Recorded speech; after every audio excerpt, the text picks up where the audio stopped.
Bueno, muy buenas tardes, buenas noches ya. ¿Cómo me les ha ido? Espero que se encuentren muy bien. Un saludo pero muy especial. Vamos a tener este momentico de encuentro, este momentico de formación. Dice un dicho que lo breve y bueno, pues es dos veces bueno. Entonces, en esa medida, pues bueno, vamos a tratar de ser muy breves y muy concisos, ciertamente, en el mensaje. Vamos a comenzar este momentico, pues, invocando al Espíritu Santo, pidiendo que nos fortalezca, que nos ilumine, pidiendo que su gracia siempre nos acompañe en este momentico de formación. En nombre del Padre, del Hijo y del Espíritu Santo. Amén.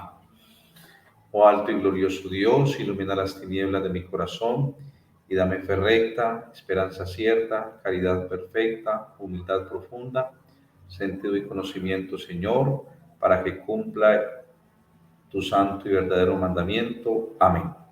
Espíritu Santo, fuente de luz, ilumínanos y santifícanos. Espíritu Santo, fuente de luz, ilumínanos y santifícanos. Bueno, pues darle nuevamente la bienvenida a este momentico de formación. Me han pedido pues que los acompañe con algunos temas pues muy específicos que vamos a tratar precisamente en esta noche. Tenemos aquí entonces esta frase que precisamente puesta en un momento de oración, pues la medité, la oré, y bueno, fruto de eso pues salió esta frasecita, Maús, el camino de encuentro primero con la palabra y con el misterio. Aquí la palabra misterio hace referencia a sacramento. Recuerden ustedes que la palabra sacramento es más bien reciente. Durante muchos años se le llamaron misterios. Por eso el sacerdote dice al inicio de la Eucaristía, para celebrar dignamente estos sagrados misterios. Y la aclamación que se hace una vez finalizada la consagración también precisamente. Este es el misterio de la fe. ¿Sí? Entonces, bueno, arranquemos entonces con nuestro tema ciertamente de formación. Vamos a ver, vamos a tener varios momentos, como 4 pensaría yo. Primero vamos a hablar de lo que son los sacramentos, una definición muy concisa, muy precisa. ¿Qué son los sacramentos? Luego vamos a tratar brevemente el sacramento de matrimonio, confesión y unción. Es esencialmente lo que vamos a ver y al final pues vamos a tener como un momentico de encuentros y de preguntas. Entonces comencemos. ¿Qué son los sacramentos? Esto es entonces precisamente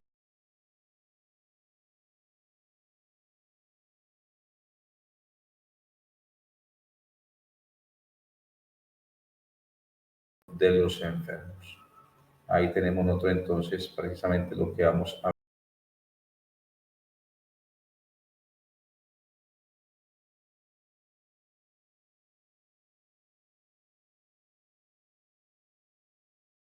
Son signos, ahí tenemos una definición muy precisa.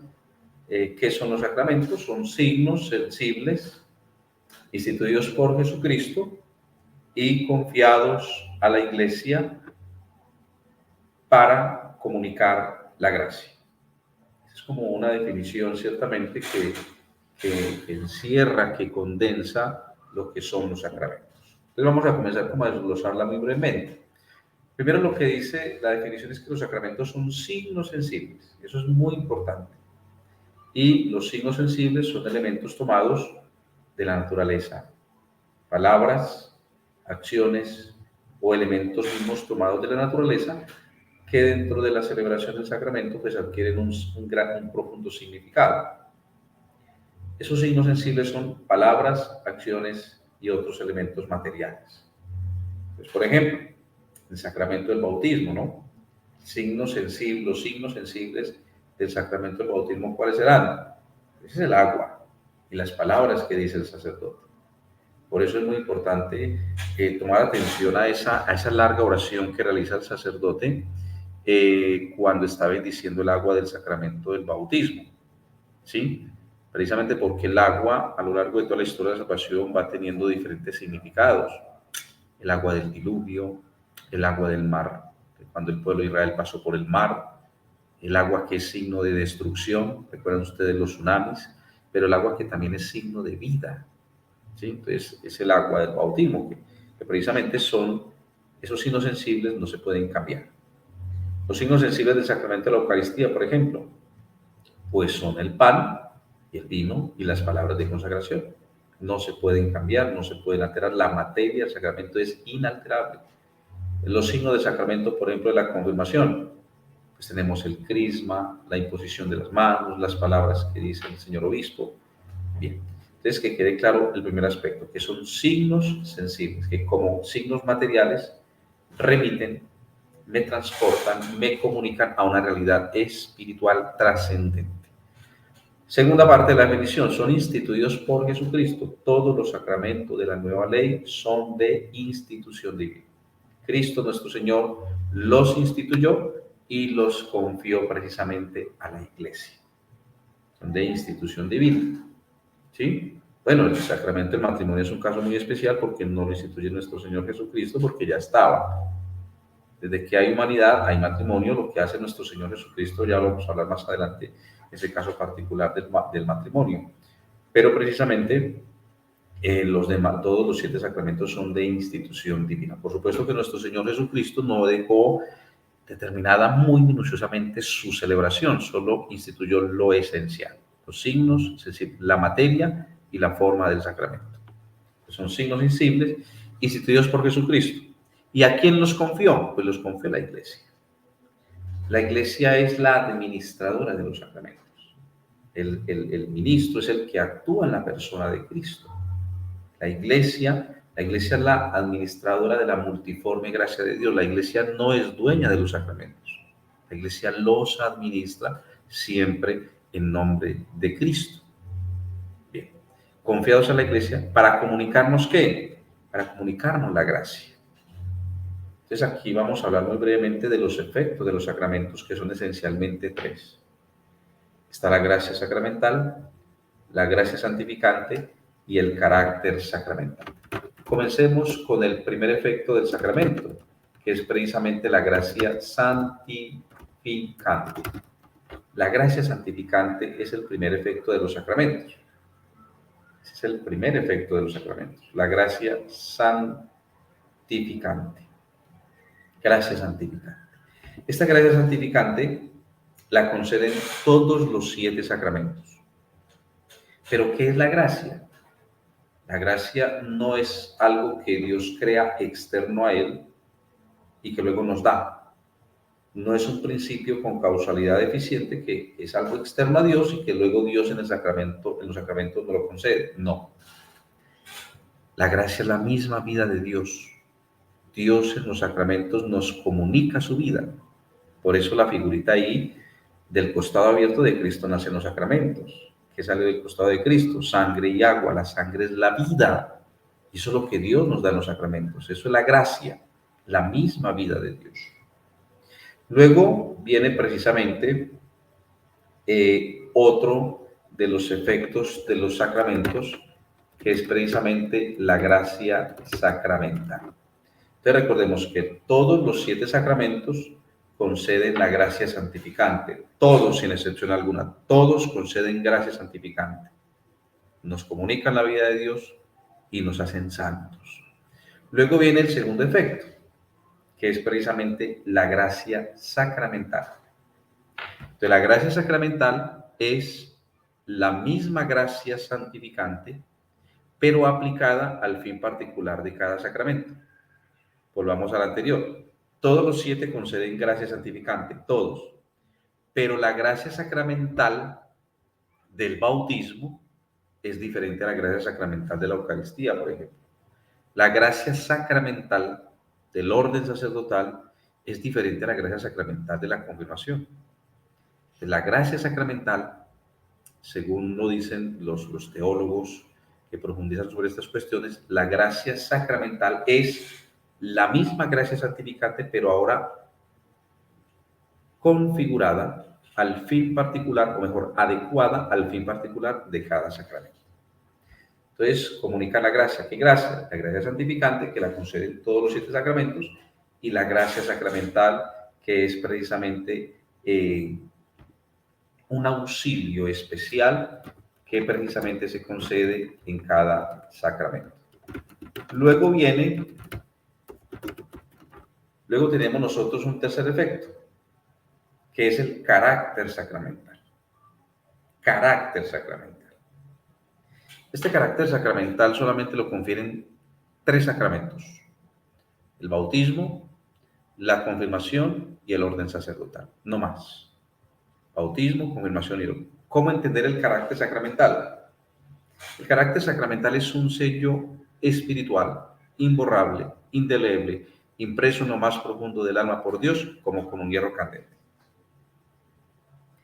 Pues, ¿se puede perder la gracia santificante? Sí. El pecado precisamente tiene esa consecuencia. Borra de nosotros la gracia santificante. ¿Se puede perder la gracia sacramental? Sí. ¿Qué es lo que nunca desaparece? El carácter sacramental.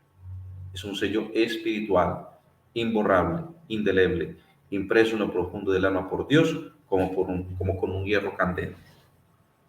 Damos un ejemplo claro. Sacramento del orden. Quien ha recibido válidamente la ordenación sacerdotal, ¿hasta cuándo es sacerdote? ¿Hasta cuándo es sacerdote? No me digan ustedes que hasta la muerte. No. Es sacerdote para siempre. ¿Y si deja de creer, sigue siendo sacerdote? Sí, porque el carácter no desaparece. ¿Y si pierde la fe, y si pierde la gracia sacramental, la gracia santificante, sigue siendo sacerdote? Sí. ¿Y si apostata de la fe, y si es un hereje, un cismático, sigue siendo sacerdote? Sí, porque el carácter no desaparece. Es imborrable, indeleble. Lo mismo sucede con la confirmación y con el bautismo. Por eso los sacramentos que conceden, que confieren el carácter sacramental, no se repiten. Solamente se reciben una vez en la vida. Los demás sí, claro. La confesión, por supuesto. La Eucaristía, claro que sí. La unción de los enfermos también se puede recibir varias veces. El matrimonio, sí, claro. Si casa y es viuda, puede volverse a casar. Todos los demás sacramentos se pueden repetir, pero no así ni el bautismo, ni la confirmación, ni el orden. Solamente se recibe una vez en la vida. Entonces tenemos nosotros ahí precisamente, ya estamos nosotros profundizando en esta parte de qué son los sacramentos y hemos desglosado muy brevemente esta definición, mis queridos hermanitos y hermanitas de Emaús.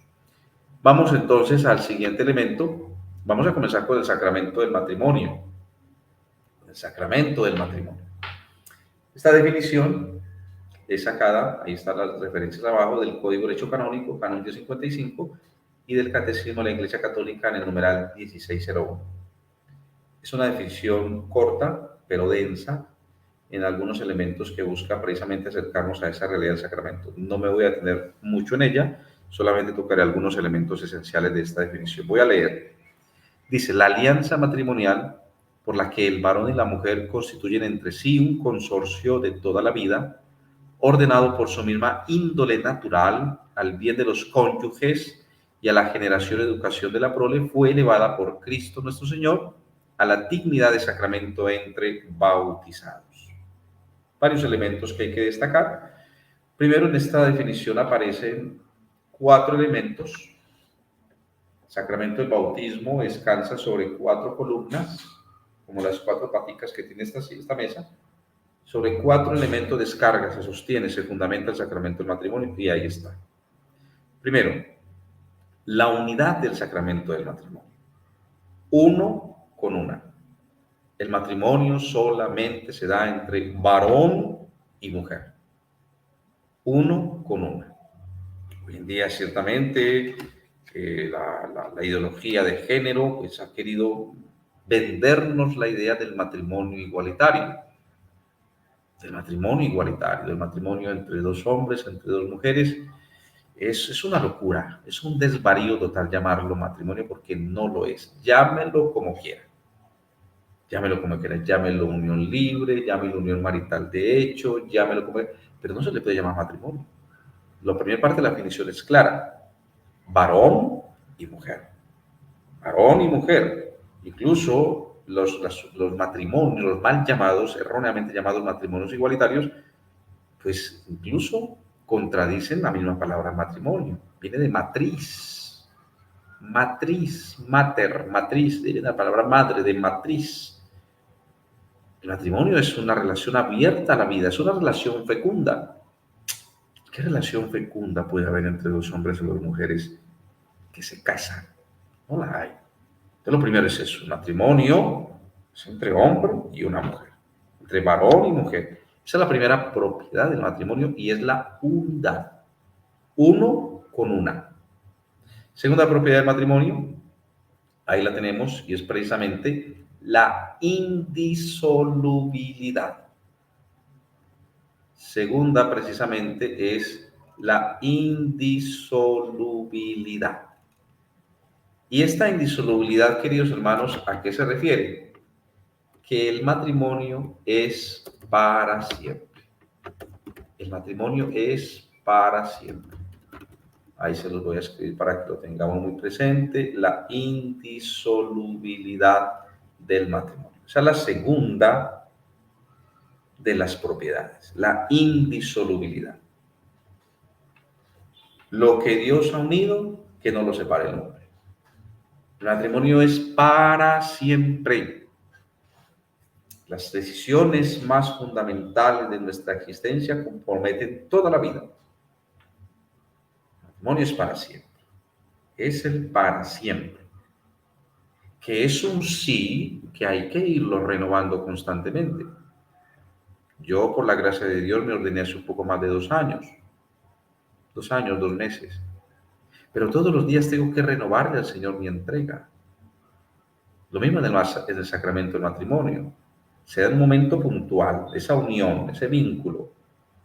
Pero es algo que hay que irlo renovando constantemente. Indisolubilidad. Entonces llevamos ya las dos propiedades. Entre varón y mujer, uno con una, unidad. Serán una sola carne.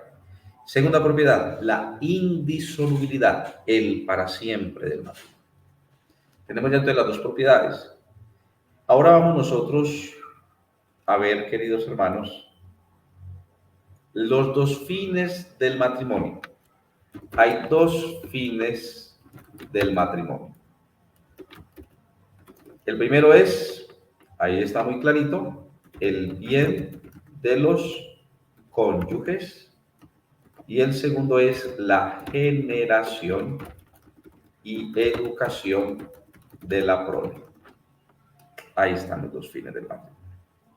Entonces, el matrimonio tiene dos propiedades y el matrimonio tiene dos fines. El bien de los cónyuges y la generación y educación de la prole. ¿Para qué se casaron ustedes? ¿Para ser felices? Esa palabra cónyuge, bueno, me imagino que ustedes conocerán su significado, es muy hermosa. Cónyuge.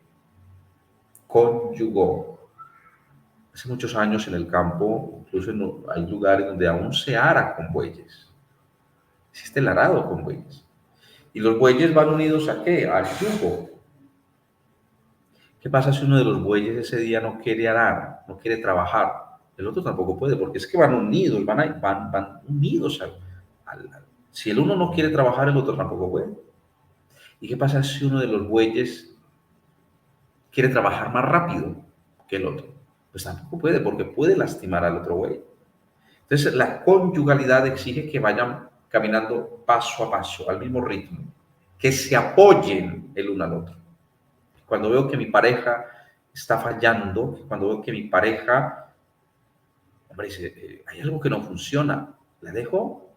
No, le ayudo, porque somos cónyuges, estamos unidos y mi responsabilidad es ella también. Ese es el primero de los fines, el bien de los cónyuges, la felicidad, la santidad de los cónyuges. Usted como esposo, como esposa, tiene la misión de trabajar también por la santidad de su esposo, de su esposa. Y el segundo fin es la generación y educación de la prole. Matrimonio tiene que ser una relación claramente abierta a la vida, abierta a la vida. La relación debe ser fecunda. Bueno, recuerden que primero que todo ustedes son esposos y los hijos son un don de Dios. Primero son esposos y si después Dios les concede el don maravilloso de la paternidad, serán padres, pero primero son esposos y después serán padres. Entonces, tengamos muy en cuenta estos elementos que nosotros hemos hablado. Dos propiedades, dos fines. Dos propiedades, unidad, una sola carne, indisolubilidad para siempre. Dos fines, el bien, la felicidad, la santidad de los cónyuges y la generación y educación de la prole. Hasta ahí, hasta donde vamos, prole, esta realidad ya existía. Por eso les digo que el sacramento del matrimonio, estrictamente hablando, no fue instituido por Jesucristo, porque ya estaba todo eso que he hablado, las propiedades, los fines, eso ya existía desde que hay humanidad. Ahora, ¿qué hace nuestro Señor Jesucristo? Esa realidad natural que ya existía, seguimos leyendo, fue elevada por Cristo nuestro Señor a la dignidad de sacramento, para que confiera la gracia sacramental y la gracia santificante. Es una realidad que ya existía naturalmente, Jesucristo la encuentra y la eleva a la dignidad de sacramento entre bautizados. Pero dice entre bautizados. ¡Qué maravilla! Estas definiciones del código y del catecismo son sumamente precisas. Solamente hay sacramento entre bautizados. Por supuesto que hay otros matrimonios que no son sacramentales. Está el matrimonio por disparidad de culto y está el otro matrimonio que es precisamente por disparidad de culto. Está el matrimonio católico, el matrimonio por disparidad de culto, se me olvidó el otro, déjeme, yo lo busco. Matrimonio por disparidad de culto y matrimonio... Son tres clases. Matrimonio sacramento por disparidad de culto. Ay, se me olvidó esa otra palabrita, Dios mío bendito.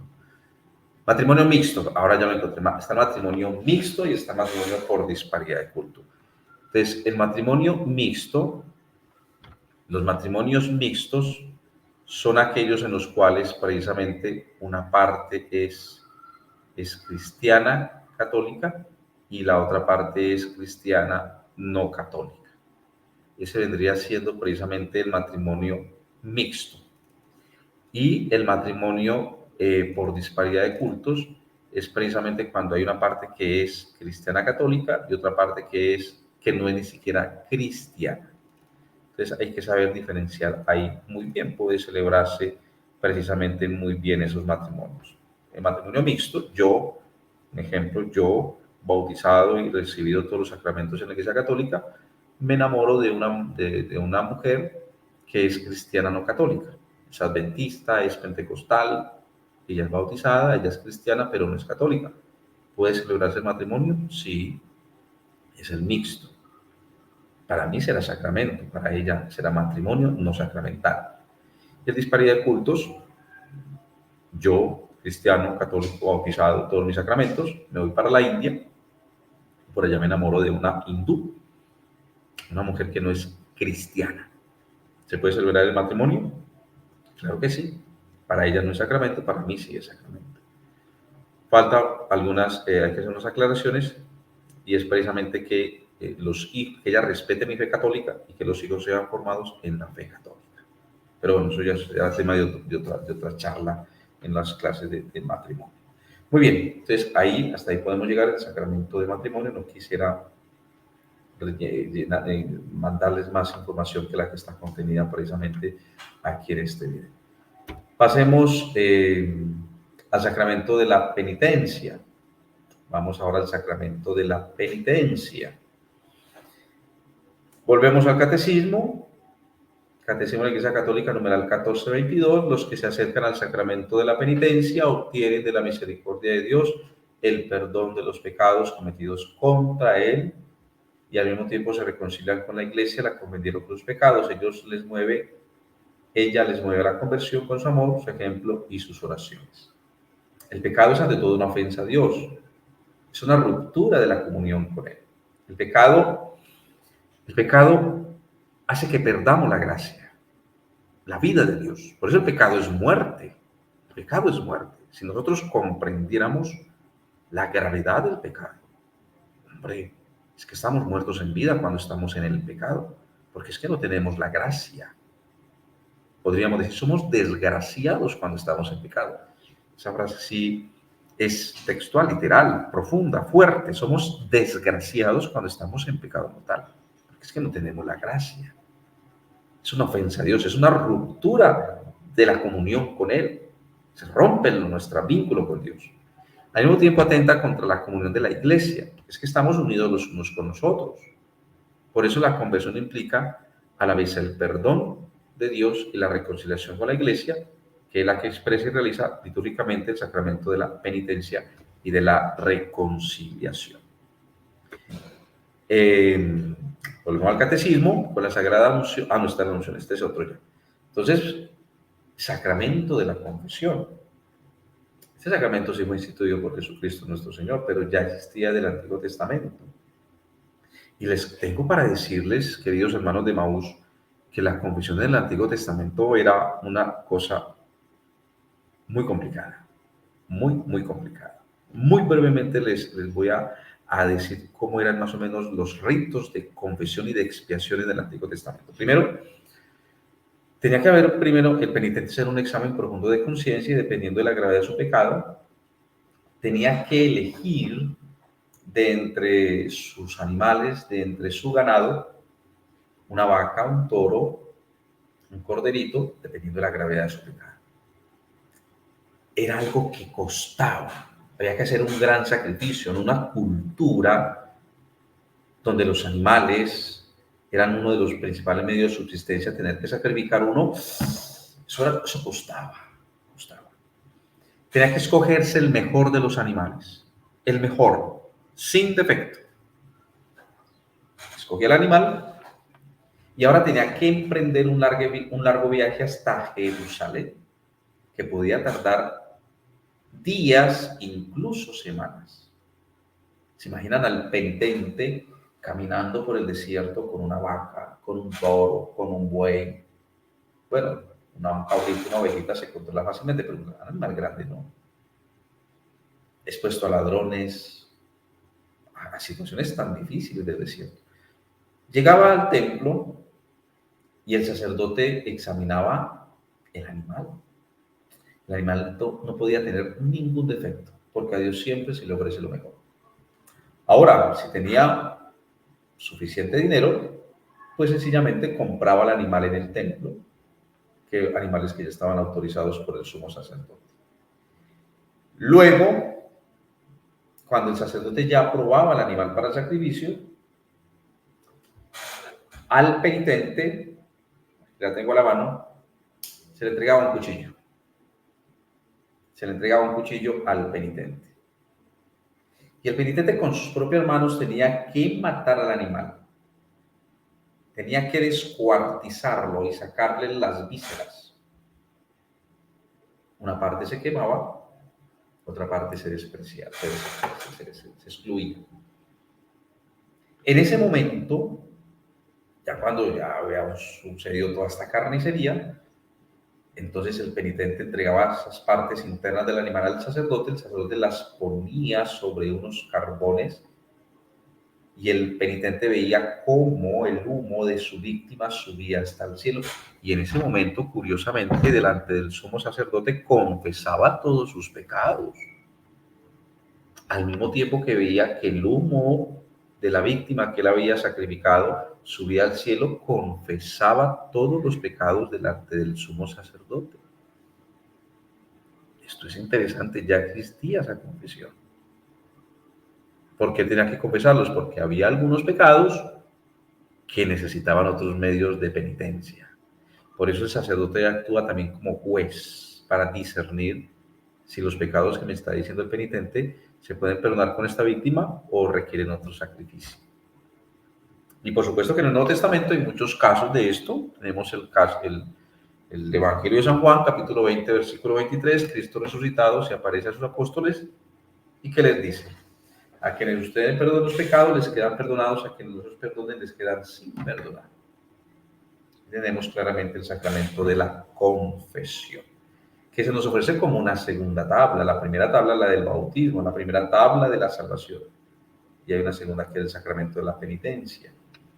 Hay que pedirle al Señor que nos conceda el don de la humildad, de acercarnos convenientemente al sacramento de la penitencia. Una de las principalísimas recomendaciones que yo le hago a las personas que se comunican conmigo es confesión frecuente, por favor. 1, máximo 2 meses. Requiere humildad para reconocer que somos pecadores y que estamos necesitados de la misericordia de Dios. Entonces, esas palabritas referentes al sacramento de la confesión. Vamos para el último, que es precisamente el sacramento de la unción de los enfermos. Vuelvo nuevamente entonces al catecismo de la Iglesia y al final cita del concilio, Lumen Gentium numeral 11. Con la sagrada unción de los enfermos y con la oración de los presbíteros, toda la Iglesia entera encomienda a los enfermos al Señor sufriente y glorificado, para que los alivie y los salve, incluso los anima a unirse libremente a la pasión y muerte de Cristo y contribuir así al bien del pueblo de Dios. ¿Es bíblico? Sí, es bíblico. El Evangelio de Marcos, por allá dice en cierto lugar que cuando los apóstoles fueron enviados por el Señor, expulsaban demonios, curaban, y a muchos enfermos los ungían con aceite y los curaban. Pero uno de los textos fundamentales es Santiago, capítulo 5. La epístola de Santiago, capítulo 5, ¿está alguien enfermo? Que llame a los presbíteros de la iglesia para que oren por él, lo unjan con aceite. Si ha cometido pecado, le serán perdonados y el Señor entonces le restituirá la salud. La unción de los enfermos. ¿Quién puede recibir la unción de los enfermos? Vamos a ver qué dice este numeral. La enfermedad y la vida humana. La enfermedad y el sufrimiento se han contado siempre entre los problemas más graves que aquejan a la vida humana. En la enfermedad el hombre experimenta primero su impotencia, sus límites, su finitud. Toda enfermedad puede hacernos entrever la muerte. La enfermedad puede conducir a la angustia, por supuesto. He estado sano toda la vida y de repente un cáncer, de repente un tumor, puede llevarme a la angustia. También al repliegue sobre mí mismo, me encierro, ya no oro con Dios, ya no me relaciono con los demás, me repliego en mí mismo. A veces incluso a la desesperación y a la rebelión contra Dios. Señor, ¿pero por qué a mí? Si es que yo pertenezco a Maús, si es que yo te he servido en tanto retiro, si es que yo he sido buen esposo, buen papá, buen hermano, ¿pero por qué a mí? Y comienza esa lucha interior. Puede también hacer a la persona más madura. Claro, las personas que han pasado por momentos muy difíciles de enfermedad, ¿a qué lleva esto? Que salgan otras personas, salgan convertidos. Ayudarla a discernir en su vida lo que no es esencial para volverse hacia lo que lo es esencial. Dejar lo que es vaciedad, dejar lo que es simplemente nada, para volver a lo esencial que es Dios. Con mucha frecuencia la enfermedad empuja a una búsqueda de Dios y a un retorno a Él. ¿Quiénes pueden entonces recibir el sacramento de la unción? El sacramento de la unción, pues pueden recibirlo las personas que están experimentando algún tipo de enfermedad, de dolencia, de limitación. Las personas también que están en avanzada edad. Por ejemplo, aquí en Arbeláez, constantemente salgo a visitar a los abuelitos. Algunos de ellos pues no están muy graves, pero ya están de muy avanzada edad. Entonces los unjo. Lo ideal es que primero se reciba la confesión y después de la confesión la unción y después la Sagrada Comunión. También, por ejemplo, una persona que va a ir a una cirugía, de alto riesgo, puede recibir la unción. Algo que nunca me falta a mí, aquí lo tengo siempre a la mano, es el aceite de la unción. Cada que yo viajo, cojo mi motico y viajo, siempre tengo a la mano mi crismera con el óleo de los enfermos. Uno no sabe que se pueda presentar por el camino, un accidente, alguien que esté pidiendo un sacerdote, siempre lo llevo a la mano. Entonces, queridos hermanos, estos eran algunos temas que quería hablar con ustedes. Y finalmente, Julianita me pidió el favor de hablar sobre la diferencia entre pecado mortal y pecado venial. Esto con el fin de aclarar algunos elementos del sacramento de la confesión. Bueno, saben ustedes que en el sacramento de la confesión hay que especificar al momento de confesarnos los pecados mortales. Los pecados mortales, más o menos la cantidad y qué género de pecado es, ¿cierto? Sin entrar en mayor detalle. Hay gente que para decir que se robó una gallina dice hasta de qué color era y no.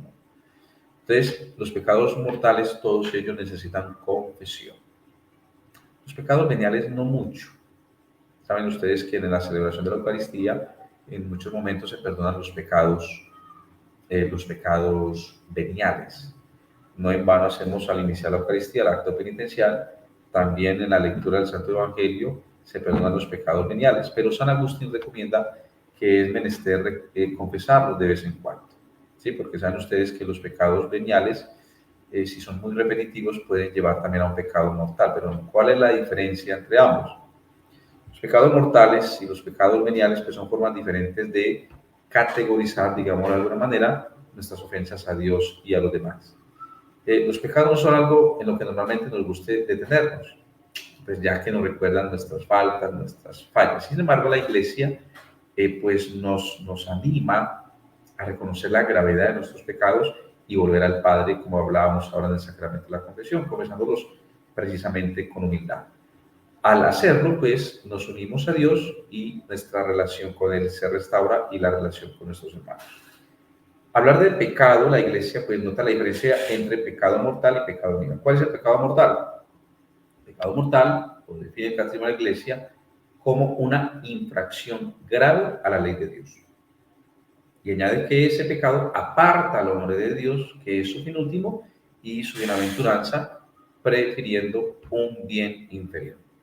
Para que exista entonces el pecado mortal, para que se rompa esa relación con Dios, debe cumplir 3 requisitos que especifica el Catecismo de la Iglesia, el numeral 1859. Se requiere plena conciencia, pleno conocimiento. Presupone precisamente el conocimiento del carácter pecaminoso del acto, de su oposición a la ley de Dios. Eso también implica un consentimiento suficientemente deliberado para que sea una acción personal. La ignorancia afecta y el endurecimiento del corazón no disminuyen, sino aumentan el carácter voluntario del pecado. Entonces, resumiendo estas 3 calificaciones, esos 3 elementos que son necesarios para que exista un pecado mortal. Se necesita materia grave, es decir, que el acto que yo cometo atente, viole directamente uno de los mandamientos de la ley de Dios. Materia grave. Segundo, pleno conocimiento. Que yo tenga pleno conocimiento de que esa acción que voy a cometer va directamente contra uno de los 10 mandamientos. Y tercero, pleno consentimiento. Que quiera hacerla, que desee hacerla. Esos 3 elementos son muy importantes. Ya los voy a poner precisamente aquí para que ustedes lo tengan entonces muy presente, estos elementos. Esos son los elementos del pecado mortal. Materia grave, cometido con pleno conocimiento y con pleno consentimiento. ¿Sí? Son los 3 elementos. Son los más graves, por supuesto, porque van directamente contra alguno de los mandamientos de la ley de Dios. ¿Sí? Y el pecado venial, pues son ofensas contra la caridad, contra el amor de Dios, con nosotros, con los demás. Los pecados veniales no cortan, no entorpecen, no cortan nuestra relación con Dios o con la vida de gracia. Pero los pecados veniales pueden tener consecuencias siempre a largo alcance. A menudo, pues, cuando cometemos pecados veniales repetidamente, pues nuestra determinación se debilita y es más probable que cometamos un pecado mortal. La Iglesia también, como decía ahora, nos invita a confesar los pecados veniales porque dañan nuestra relación con Él y con los demás. ¿Sí? Es muy importante tener presente esos elementos. Los pecados veniales son típicamente nuestras debilidades cotidianas. Los pecados mortales son aquellas ofensas que nos separan de Dios y de la Iglesia. Un pecado venial, por ejemplo, me machuqué el dedo chiquito del pie, entonces dije una mala palabra. Pues bueno, no se la dije a ninguna persona, ¿sí? A ninguna persona se la dije. La dije precisamente en ese momento de dolor. Esos malos pensamientos que a veces vienen a nuestra mente, pero que inmediatamente los expulsamos. también son pecados veniales. También son pecados veniales. Las mentiritas, atentos, porque las mentiritas son pecados mortales. Las mentiras piadosas no existen, no existen. Jesucristo dice claramente en el Evangelio, Satanás es el padre de toda mentira. Jesucristo no dijo, y el demonio es el padre de las grandes mentiras, pero no de las piadosas. Jamás dijo eso. ¿Sí? Entonces, pidámosle al Señor que de verdad nos conceda la gracia. Nos conceda la gracia de acercarnos constantemente al sacramento de la confesión, hacer un buen examen de conciencia de cara a Dios, pidiéndole al Espíritu Santo que nos fortalezca, que nos ilumine. Eran algunos elementos que tenía para compartirles. Ahorita ya entonces vamos a entrar nuevamente, voy a entrar ya en vivo y en directo para las preguntas. Las preguntas. Vamos a dar por ahí unos 2 minuticos para que ustedes formulen sus preguntas y entonces, bueno, si encuentran alguna duda, alguna inquietud, con el mayor de los gustos estamos prestos a colaborarles en ese elemento. Bueno, agradecerles de verdad, agradecerles por su parte, por su atención, por la atención prestada. He querido hacerlo así para que ustedes tengan este material, ¿sí? Más adelante le van a compartir el enlace porque este video ya se va a subir a YouTube para que ustedes vuelvan a estos elementos constantemente. Intentamos, por ejemplo, profundizar más sobre el matrimonio, confesión, unción, pueden volver a él las veces que quieran. A diferencia de cuando las charlas sean en vivo, que es poco lo que se capta. Entonces, también tiene un fin pedagógico y es que durante la exposición, durante la reflexión, no estén ustedes tomando apuntes, ¿sí? No estén ustedes tomando apuntes para que precisamente puedan ustedes poner mayor atención. Entonces, ya me voy a conectar en vivo y vamos entonces a la parte de las preguntas. Que Dios los bendiga y ya nos vemos entonces.